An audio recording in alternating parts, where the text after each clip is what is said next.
Boa noite. Como se aperceberam, está no ar o programa dedicado à análise dos principais assuntos que dominaram a semana. Para esta edição do País em Análise, vamos destacar a decisão das autoridades portuguesas que colocaram em causa a entrada em Lisboa de voos provenientes de Santo Tomé devido a alguns produtos que são transportados pelos passageiros. Foi com base nesta chamada de atenção que a STP Airways, a empresa responsável pelas operações no Aeroporto Internacional Nuno Xavier, proibiu o transporte de alguns produtos por parte dos passageiros. O diretor da Empresa Nacional de Administração do Aeroporto disse que a ENASA não tem nada a ver com esta decisão, mas explicou todo o processo.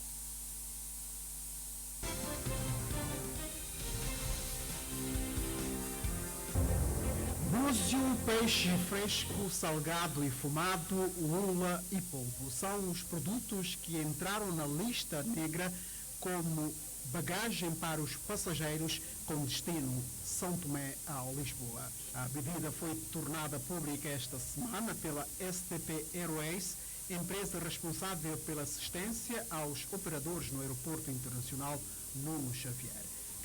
A decisão vem na sequência da chamada de atenção das autoridades portuguesas. As entidades em Lisboa, como eu disse, resolveram chamar a atenção ao ponto de poder futuramente comprometer os voos com proveniência de São Tomé. Ora, neste encontro na autoridade da aviação civil, discutiu-se de uma forma muito desapaixonada essa questão e chegou-se à conclusão que devia-se pôr um ponto final a esse transporte desorganizado das encomendas que são despachadas e chegam nesse estado de Lisboa. A chamada de atenção das entidades em Lisboa, que agora culmina com essa medida tomada pela STP Airways, é resultado de um conjunto de situações envolvendo bagagens dos passageiros santomenses no aeroporto em Lisboa. Estes produtos são despachados por passageiros, são transportados por passageiros que legalmente têm direito a existir. Eles assumem a inteira responsabilidade dessas bagagens e há passageiros que, sem ter bagagens, é-lhes incutido o transporte de algumas bagagens. Alguns assumem a responsabilidade cá em Santo Tomé, mas uma vez chegado a Lisboa não levantam as mesmas bagagens. O que é que acontece? Para toda a gente que já viajou, quando chega ao aeroporto, aguarda no tapete rolante as suas bagagens, a verdade é que vê uma série de bagagens dando a volta no tapete, algumas são levantadas, outras permanecem ali. As que permanecem sem serem levantadas, naturalmente que voltam para o armazém. Como é material perecível, no dia seguinte, ou 2 dias depois, as bagagens, essas cargas são totalmente, entram em estado de degradação. Vertem líquidos, começam a cheirar mal. Essa situação repetitiva fez agora soar mais alto o alarme das autoridades portuguesas, que agora obrigou a entidade nacional responsável, a STP Airways, a agir. A Empresa Nacional de Administração dos Portos, ENASA, nada tem a ver com essa decisão. Essa matéria é uma matéria da pura e exclusivamente da responsabilidade, em termos, quando eu me refiro à responsabilidade da STP Airways. O que eu gostaria de dizer aos passageiros é que nós temos que efetivamente resguardar-nos, porque começa depois a própria imagem do país fica muito má, né, no exterior, porque as pessoas dizem a todo o canto que os voos de Santo Tomé são efetivamente voos muito complicados, pelo tempo que se espera no tapete rolante, pelo tipo de mercadorias e encomendas que se transporta. É bom que realmente todos nós, nos debrucemos sobre isso, para que realmente a gente consiga adotar uma postura diferente e evitar chegar a esse tipo de situação.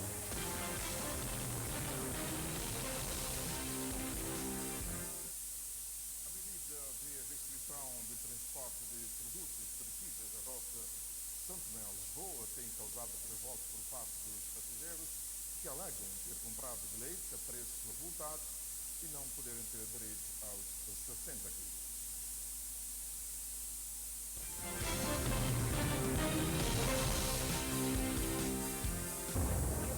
São passageiros que têm bilhetes de passagem com destino a Portugal que reuniram-se à frente da agência STP Airways em um sinal de descontentamento com a entrada em vigor do regulamento que proíbe o transporte de produtos perecíveis. Ele deveria dar uma explicação, a menos mandar uma mensagem mês antes, avisando o passageiro, vocês têm que fazer isso, porque nós vamos fazer assim porque está mal. Se eles acharam que está mal, tudo bem, mas eles deveriam fazer passageiro saber se é que bagagem molha, eles dizem passageiro, a menos vocês levam bagagem na mala térmica, criar um meio, criar uma maneira, não é assim de uma hora para outra, para eles dizerem que eles não podem aceitar, porque tem que duas coisas de bagagem, banana, não sei o quê, não pode, 2 quilos de folha, toda a folha de Santo Tomé tem pau, 2 quilos de folha é quantas folhas, 2 quilos de folha é quantas folhas, 2 quilos de matabala é quantas matabala, isso é mau. Os passageiros dizem ter comprado passagem a preços avultados e não podem usufruir dos quilos que têm direito. Eles costumam a dar 60 quilos cada passageiro. Cada bagagem leva 30 quilos. Então, se eles dizem que tem que levar 2 quilos de cada coisa, e quantas coisas que levam 2 quilos de coisa? Então, eu vou ter que levar pedra na minha mala. Se é que não pode levar coisas da terra, eu vou levar pedra na mala. Nessa hora eu comprei bilhete 800 e tal, porque não havia bilhete barato. Agora, quando eu comprei bilhete, eu não vi na agência nada a dizer que não poderíamos levar peixe, não deveria levar nada. Tudo bem, fizeram essa lei, tudo bem. Mas agora eu quero saber, quem pôs essa lei, o que é que podemos levar na mala? 60 quilos, temos direito a 60 quilos. Porque se fosse para poder viajar, ir para Portugal sem peso, sem carga, sem nada, eu viajava na TAP, sem nenhuma mala, e pagava menos dinheiro. Porque o dinheiro custa trabalhar. Não vamos comprar um bilhete, cima da hora, 24, nem nos deram tempo a dizer que não podemos viajar com carga. A gente já tem as compras feitas com as coisas de Santo Tomé para levar, 120 quilos de carga, que eles não me dizem que eu não posso levar nada. Eu já fui ao aeroporto e vi que, mesmo esses 2 quilos de matabala que a pessoa pode levar, chegaram o passageiro no aeroporto e levaram tudo. Levaram certificado e não levaram os produtos que eles compraram. Eu não sei como é que isso vai ficar, que país nós temos. Ninguém avisa as suas coisas, fazem um comunicado de 48 horas. A TVS procurou uma reação dos responsáveis da agência STP Airways, mas não quiseram falar aos nossos microfones. Entretanto, informaram que a medida em vigor partiu de Lisboa após várias advertências por parte dos responsáveis do aeroporto de Lisboa no que concerne ao transporte de produtos perecíveis provenientes de Santo Tomé e Príncipe. A fonte da STP Airways avançou ainda que a medida decorre do cumprimento das diretrizes estabelecidas pelo Regulamento da União Europeia sobre a adoção de regras que isentam certas categorias de mercadorias.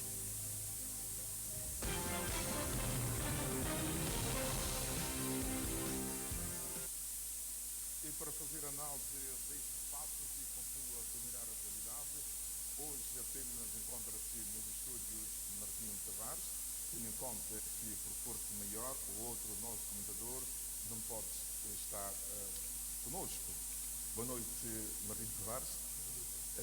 Esta medida de facto vai criar alguns constrangimentos para com os passageiros e também, segundo também o diretor da INASA, podia pôr em causa também os próprios voos de Santo Tomé para Lisboa. Qual é o comentário que tem a fazer sobre isso? Antes de mais, gostaria de cumprimentar os telespectadores e dizer que temos que analisar esse problema em duas dimensões. Uma dimensão que é contratual, que é a dimensão ao se comprar um bilhete, há um contrato que tácito entre quem paga a viagem e que tem benefícios. Portanto, do aspecto contratual, eu acho que as pessoas que reclamam têm razão, porque quando se compra um bilhete, estabeleceu-se um contrato comercial em que, nesse contrato, a parte portuguesa recebe, a parte da companhia, aliás, recebe um valor em troca de prestação de um serviço, que era a transportação da pessoa, mais as mercadorias que correspondem ao que se vinha a praticar. Portanto, eu acho que devia haver previamente uma alteração dos termos contratuais, só depois da entrada em vigor das medidas. Mas coloca que a companhia não disse para não levar sempre aquilo. Pois, portanto... Outras coisas que não sejam esses produtos parecidos. Pois, mas é assim, há um facto consumado, há uma prática, e essa prática nunca foi questionada, embora tenhamos que depois, na segunda fase, vermos a questão de mérito. Mas neste caso do contratual, é preciso ter em conta de que, de facto, há um modus vivendi, há uma prática que é comprar 60 quilos, não para levar roupas, para ir fazer desfile, nem qualquer coisa semelhante. Portanto, as partes já sabiam previamente que esse espaço, e porque se trata principalmente de uma companhia de bandeira e que há um mercado de saudade em que os produtos locais são transportados a este contrato, portanto, a essa parte. Agora, há o outro lado da questão, que tem a ver com o problema de eficácia e da aplicação do contrato. Eu penso que aqui temos que ver o problema também dividido em dois pontos. Um é o aspecto de imagem.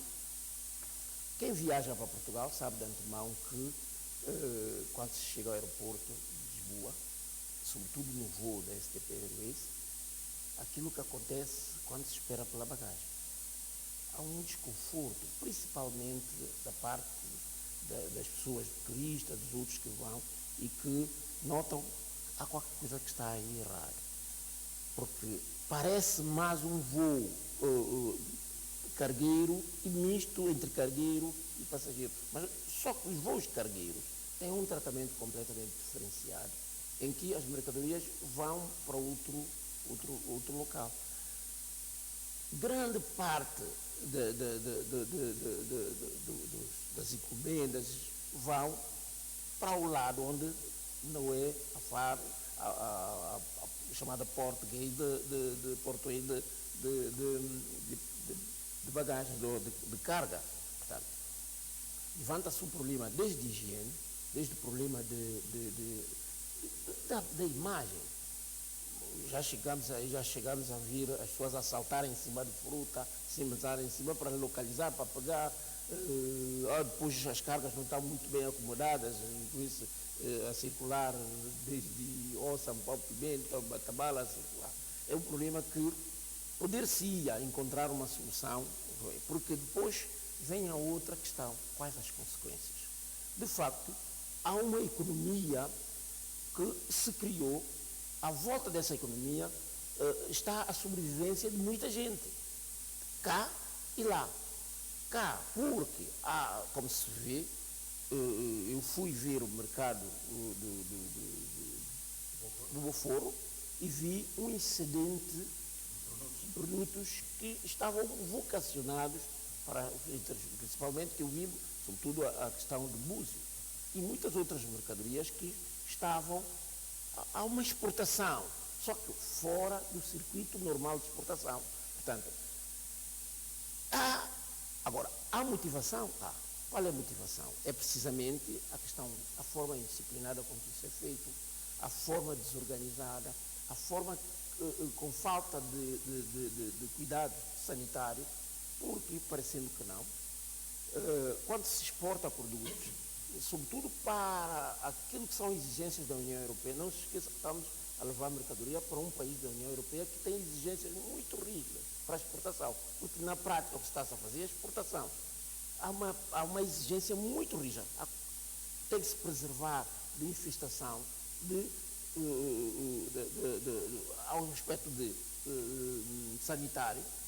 Por que se pede para que se tenha um licenciamento? Precisamente para que se salvaguarda a pureza e a qualidade do produto que vai, para não levar bactérias, outros que põem em causa a questão fitossanitária e também de saúde. Por quê? Porque nós temos aqui alguma flora e fauna que são específicas daqui e que, ao transportar para outros países, podem ir provocar alterações indesejadas. Só que como é que se faz isso? Faz-se isso através de mecanismos próprios. Permitiu-se, por causa da própria forma como se criou este TPRS, foi para salvaguardar a nossa descontinuidade geográfica.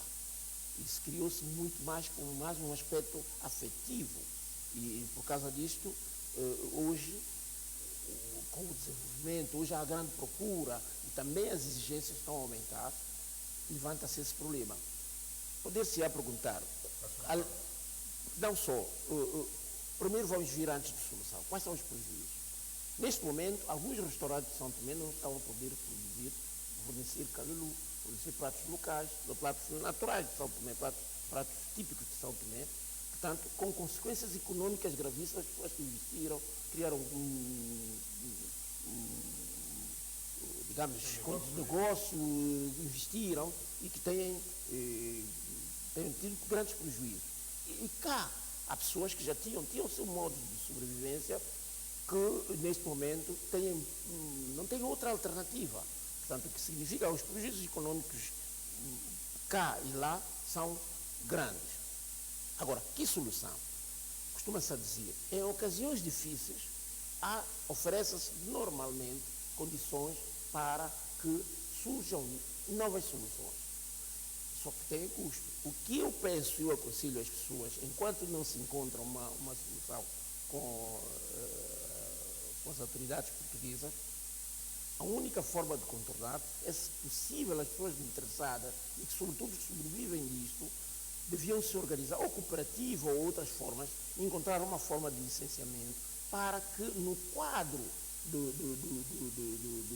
exportação, se consiga, porque hoje nós já tivemos aqui transporte de flores, tivemos aqui e ia nos voos comerciais, porque os voos comerciais normalmente podem ser mistos, passageiro e carga. É preciso tirar licença, organizarem-se e fazerem aquilo de maneira organizada, com cuidados fitossanitários e sanitários, portanto, e acomodados nas condições exigidas no quadro das regras, sobretudo da União Europeia. Eu penso que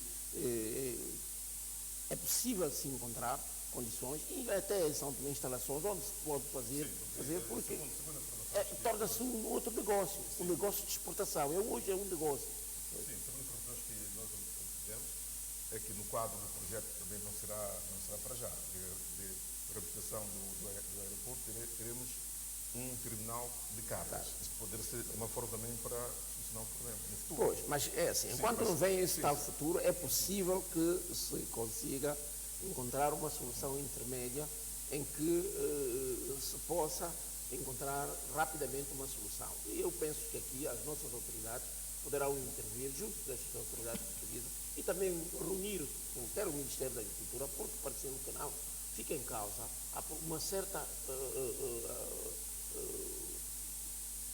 quantidade de produtos e uma certa quantidade que já tinha o mecanismo de comercialização e que não ajudavam apenas os comerciantes, mas também os produtores.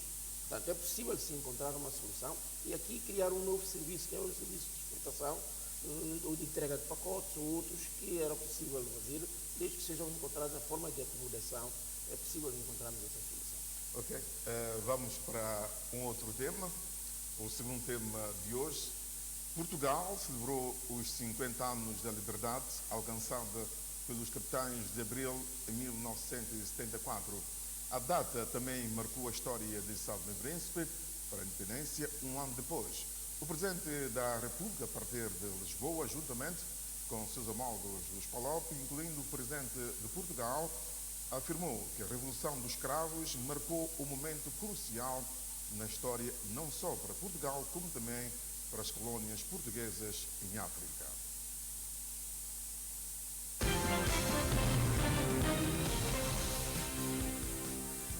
A celebração que hoje assinalamos conjuntamente, tal como aquelas que em anos precedentes foram evocadas, constitui em si um memorial àqueles que emprestaram a sua resistência ou até se martirizaram pela causa da liberdade.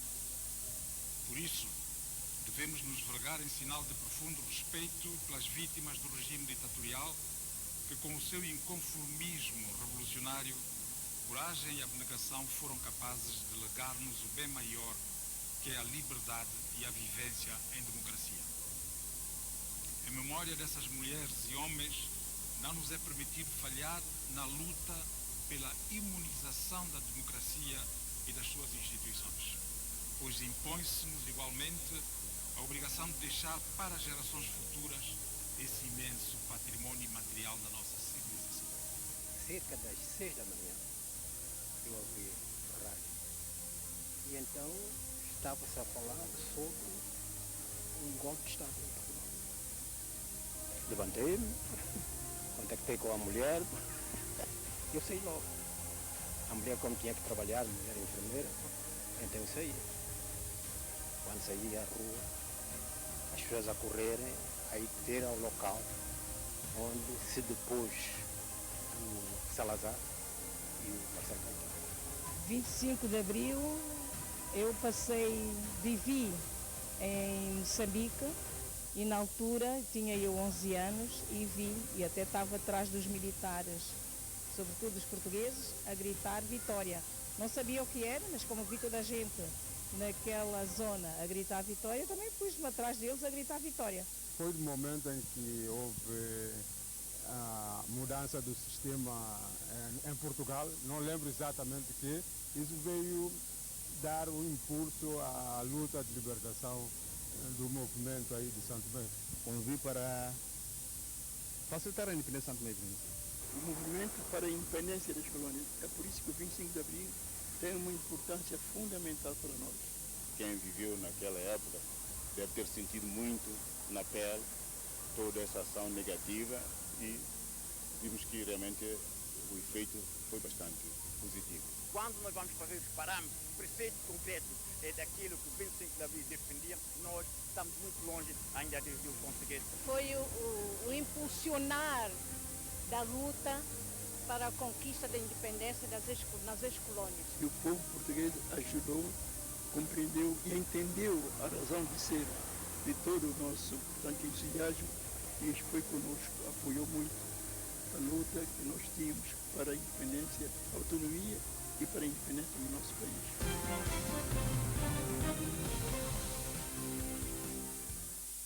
O segundo tema está lançado, e também o nosso comentador Martim Tavares. Vimos que 25 de abril, 50 anos depois, mas nessa data histórica foi uma forma de transição de fato para acelerar a independência do Estado Democrático. O 25 de abril tem a importância que tem, não apenas para Portugal. É evidente que cá temos uma atividade de realizar aquela embaixada, faltou da nossa parte, mas é evidente que 25 de abril não é fruto apenas da revolta dos portugueses contra o regime. Nós, antigas colônias, portanto, os colonizados, sentimos primeiro a escravatura, depois a opressão do regime fascista, portanto, tivemos o advento dos anos 60, a França, a Inglaterra tiveram uma visão e também forçada, é evidente, fizeram com que os países, as antigas colônias, sobretudo africanas, ascendessem à independência. Houve uma relutância da parte do regime salazarista e Marcelo Caetano é impedir que o curso normal da história. O que é que isso trouxe? Trouxe, depois de termos visto a negritude, em que havia necessidade de igualdade racial e a forma de expressão, passou-se a uma fase em que exigia-se a autodeterminação e independência dos povos africanos.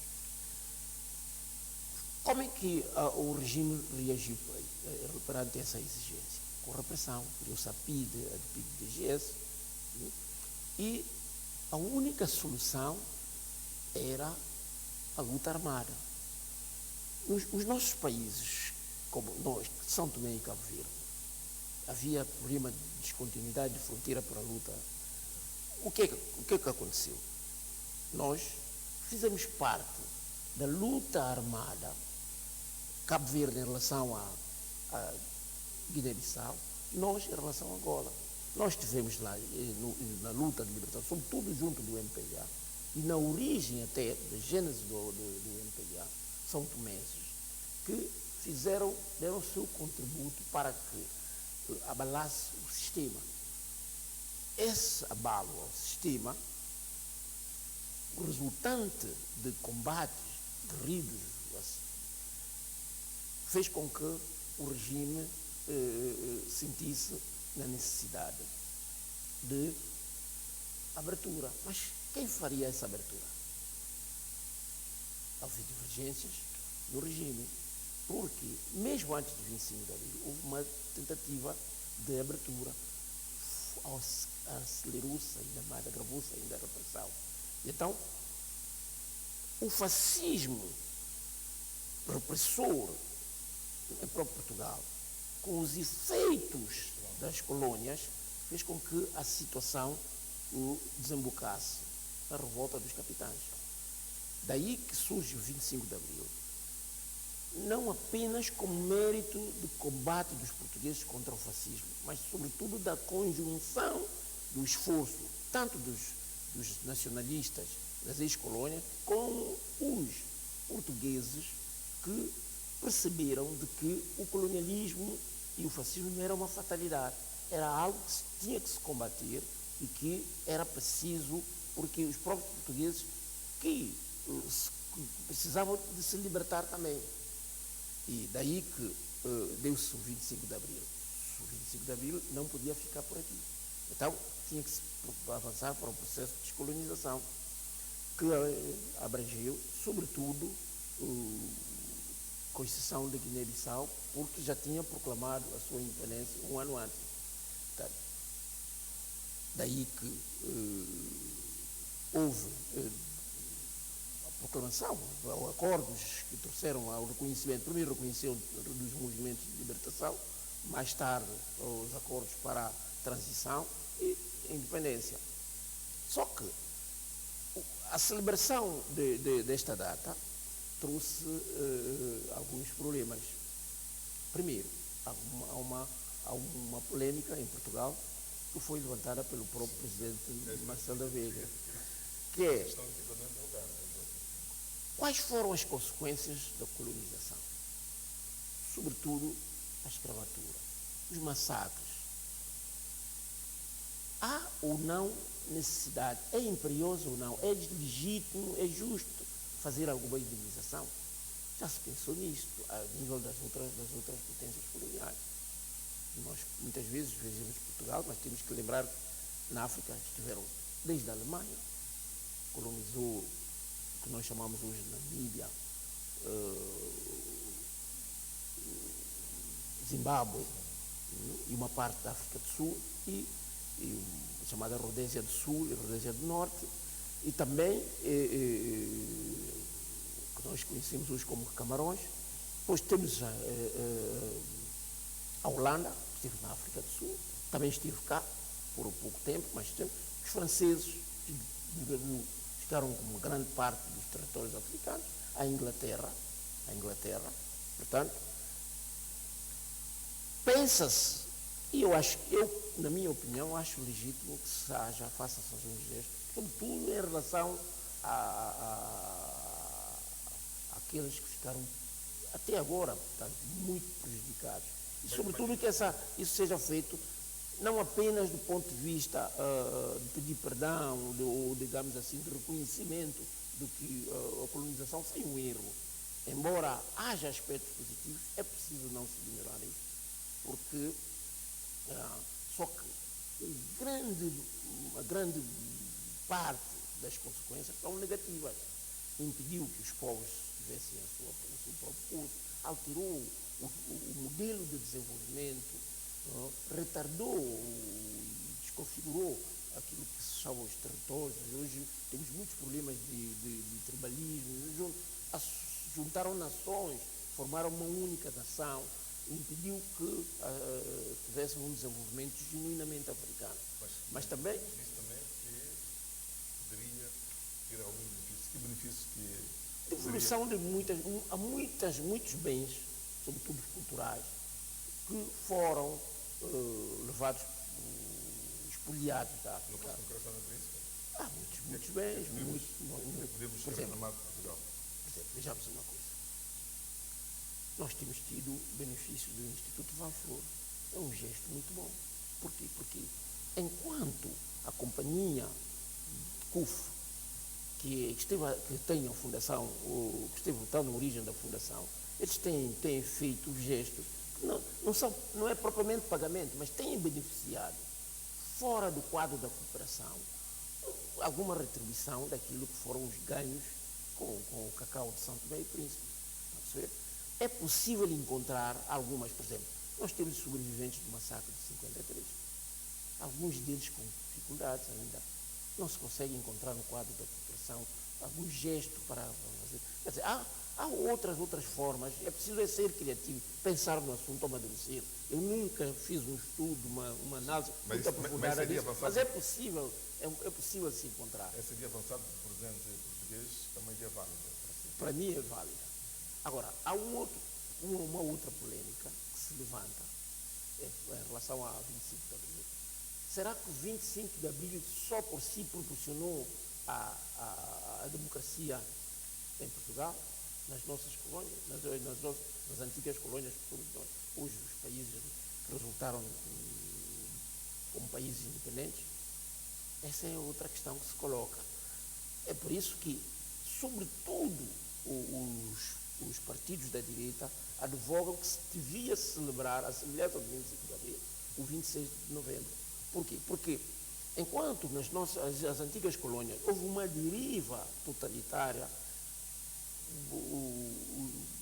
monopartidarista, Portugal, através daquela revolta impediu, a revolta de 26 de novembro, impediu que Portugal fizesse uma deriva, não no modelo democrático ocidental, mas evitou que fossem a semelhança dos países do leste. Essa é outra questão que é preciso, muitas vezes, nós fazermos a ruptura no nosso pensamento. Porque podemos pensar que há uma visão única sobre o mesmo assunto, é mentira. Nós temos que ter a mente aberta para ver a questão em diferentes ângulos. Eu, pessoalmente, acho que neste ângulo evitou que Portugal tivesse uma terceira república, que nós tivemos a Segunda República. Porquê? Porque depois da independência, que resulta como consequência da luta de libertação, e depois 25 de Abril, que permitiu, nós tivemos os primeiros 15 anos num regime monolítico.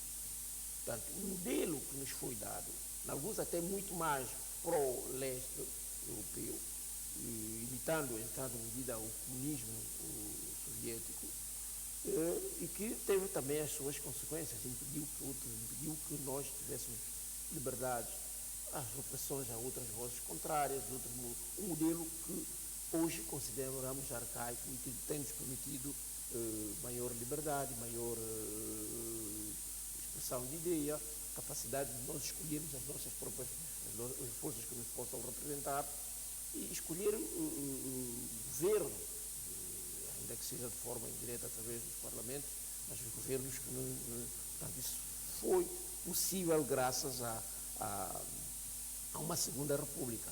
Portugal, através disso, impediu que houvesse necessidade de uma terceira república, porque a primeira foi antes do 25 de Abril, com o 25 de Abril houve uma república democrática, com democracia, e impediu que fosse para o regime totalitário só depois uma terceira república. Mas este convite do presidente Nasser Brito Sousa reunir todos os presentes dos PALOP numa mesma sala foi um simbolismo importante para marcar os 50 anos do 25 de Abril. Sim, acho que foi uma necessidade que tem a ver com, primeiro, Portugal precisa marcar espaço em relação, sobretudo hoje em dia, a geoestratégia está alterada. Há as outras potências que estão a disputar o espaço da África inteira. E Portugal continua a ser uma potência que demanda a sua influência no espaço dos PALOPs, principalmente, e Timor-Leste. E é importante que Portugal consiga manter esta influência e se reforçar no quadro da cooperação, de integração, sobretudo de integração, porque há um receio de regressarmos ao período em que hoje há sinais de livre circulação de pessoas e bens, com vistos mais facilitados. É possível irmos muito mais longe, de modo que a influência seja mútua. Nós influenciarmos como comunidade falante português em Portugal, vice-versa. Eu penso que esta iniciativa tem este condão de permitir que nos afirmemos como uma comunidade de facto, mas uma comunidade que não apenas de políticos, uma comunidade de pessoas, de cultura, de economia. Eu penso que é possível ultrapassarmos essa fase de CPLP, de poder político, para uma CPLP do cidadão. Então, vamos fazer uma transição da CPLP para o Fórum Macau. Okay. Vamos para o terceiro tema.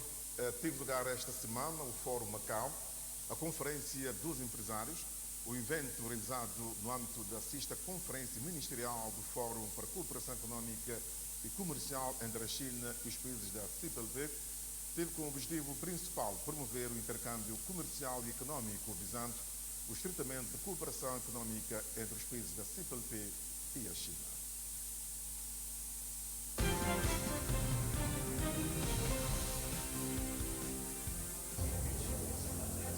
Esta foi uma cerimônia de abertura em que todos os líderes das diferentes delegações tomaram a palavra. Abordaram em resumo os frutos desta cooperação comercial com a China e os planos que visam reforçá-la com benefícios mútuos sob o lema Nova Era, Nova Visão. São Tomé e Príncipe aderiu ao Fórum Macau muito recentemente. Fez-se representar ao mais alto nível por Adnildo de Oliveira, vice-presidente da Assembleia Nacional, nesta 6ª Conferência Ministerial. É em ocasiões como esta que se promove a renovação dos vínculos de cooperação e parcerias existentes, tanto a nível bilateral como multilateral. Ao tomar a palavra nesta cerimônia de abertura do certame, Oliveira salientou a disposição das duas ilhas maravilhosas de continuar a apoiar a cooperação entre a China, São Tomé e Príncipe e todos os outros países da CPLP. A esse propósito, gostaria de reafirmar que a República Popular da China é um parceiro fundamental para São Tomé e Príncipe e destacar a importância que o Fórum para a Cooperação Económica e Comercial entre a China e os países de língua portuguesa representa para o nosso país em particular. A relação entre São Tomé e Príncipe e a República Popular da China tem sido marcada por uma cooperação sólida e multifacetada ao longo dos anos.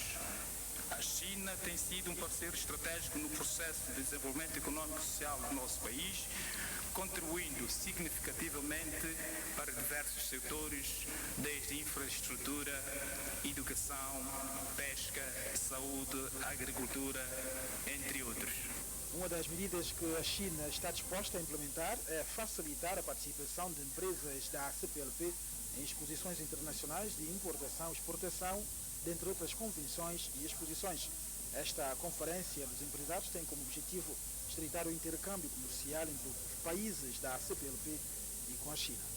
Durante esta atividade foram assinados vários acordos entre as diferentes instituições dos países da CPLP e instituições chinesas. Por exemplo, foi assinado o acordo de cooperação entre a Autoridade Tributária de Macau e o Banco Central de Timor-Leste. Também a Agência de Promoção e Investimento de São Tomé e Príncipe, a BCI, assinou 2 acordos de cooperação com as congêneres de Timor-Leste e a República de Cabo Verde.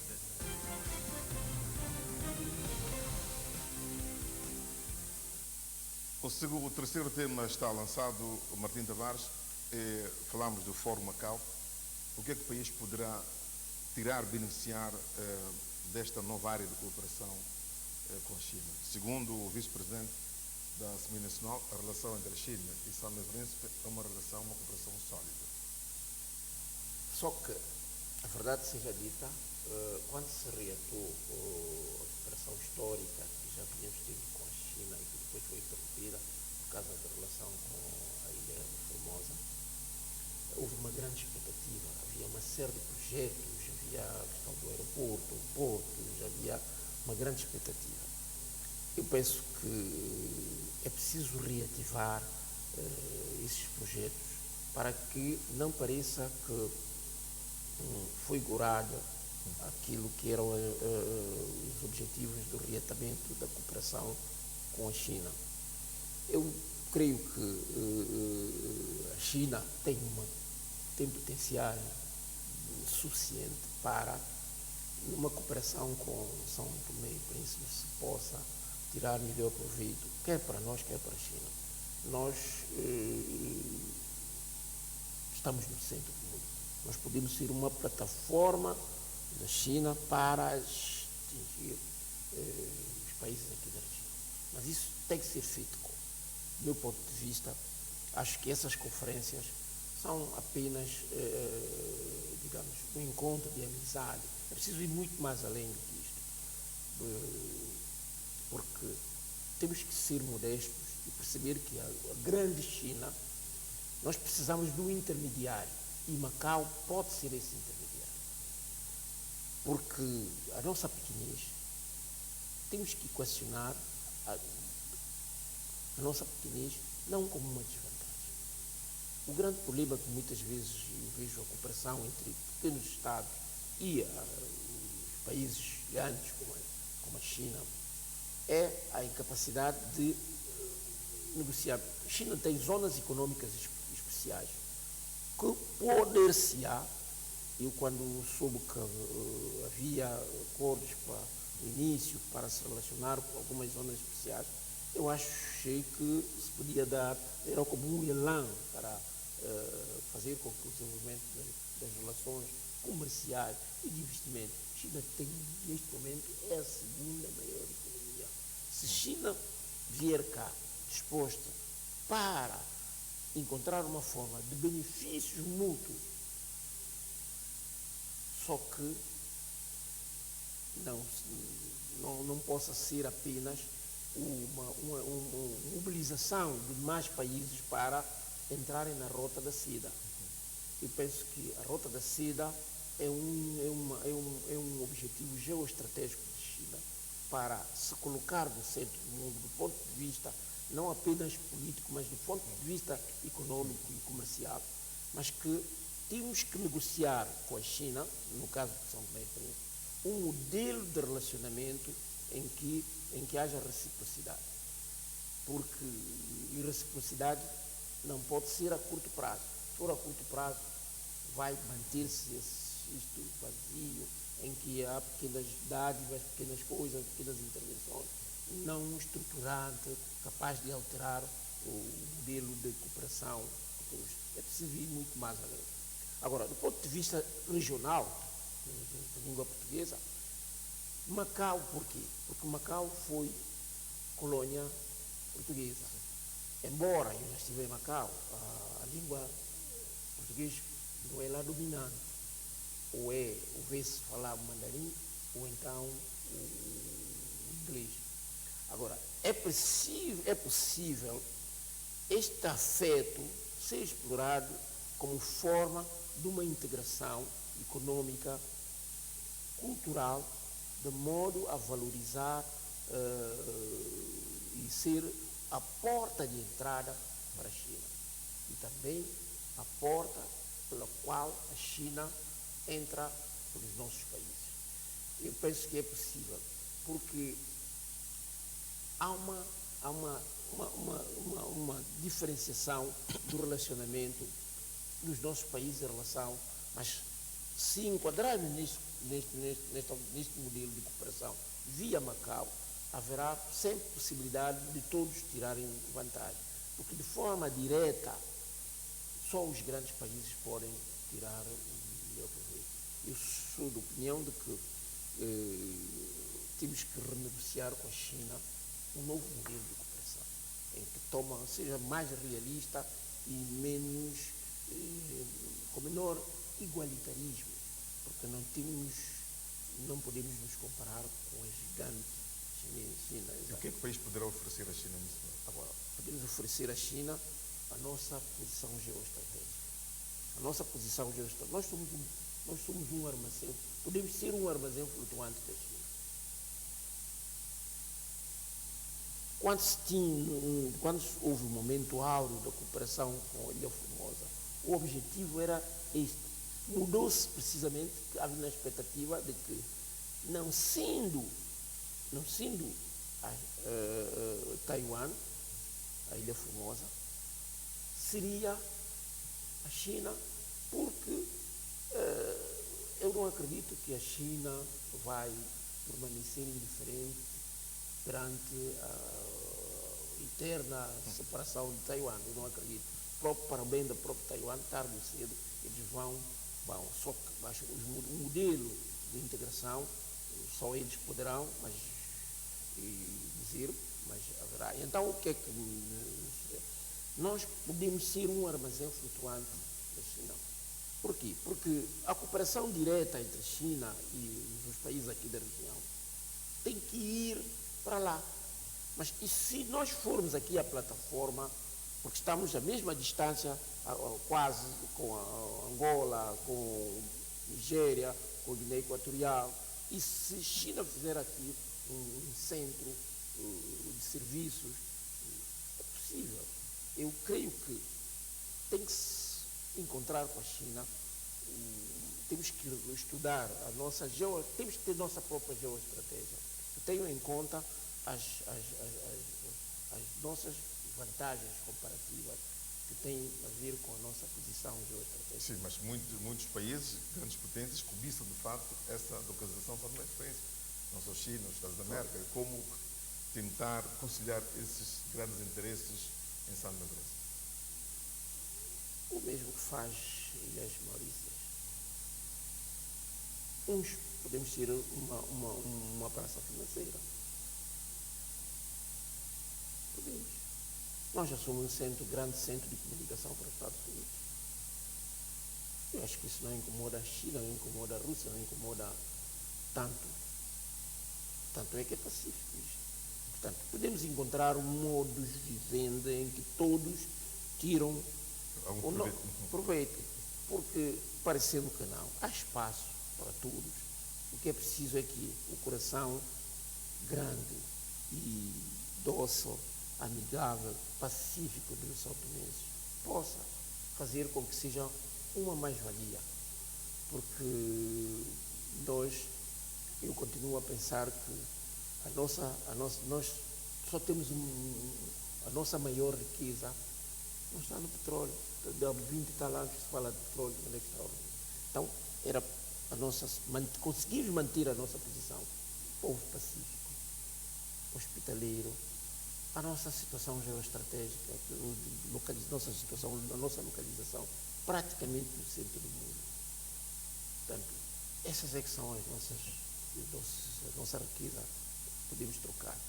Eu penso que a China, bem negociado com a China, acho que é possível se encontrar. É verdade que